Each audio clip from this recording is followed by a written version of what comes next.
This one is if you're at that point where you just can't eat any vegetables.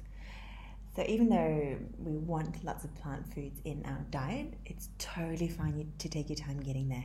So if you're coming from a place where you haven't really been eating many fruits or veggies at all because they make you bloated, trying to go to having 40 different plant foods, like I always recommend, I do recommend that, but trying to go from 0 to hero in a very short space of time will probably make you feel very uncomfortable.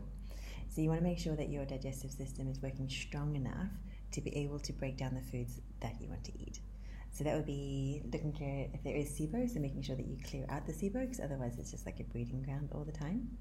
You want to be making sure that your stomach acid levels are good, that you have enough digestive enzymes to break down the food. You want to make sure your motility is good, so having regular bowel motions. You don't want them too fast because you don't absorb. You don't want it too slow because then you reabsorb the toxins.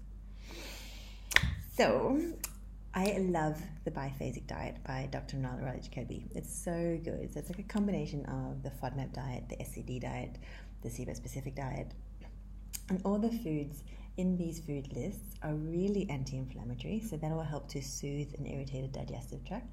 It'll really help to heal leaky gut. They're also really low in fermentable carbohydrates, so that means that there is less carbohydrates and types of fibers for the bacteria, especially SIBO, to ferment and cause the gas, which causes the bloating.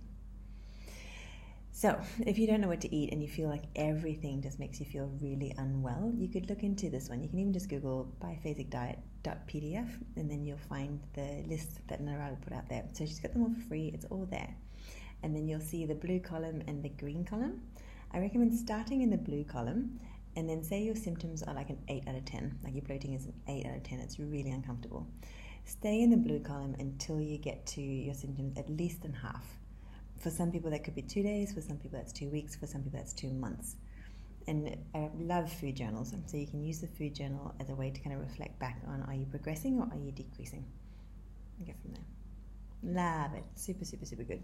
And you'll notice that there's some foods that are unlimited and then some serving sizes per meal. So the ones that are unlimited, you can have in any serving size, that's okay. And then you'll notice that asparagus spear, like 1 asparagus spear tends to be okay. And that is how much your body tends to be able to digest and absorb at one time before causing the symptoms. So you might be able to have 1 asparagus spear, but if you have 8 asparagus spears, you have symptoms. So it's not so much the food, but how much of it you're having.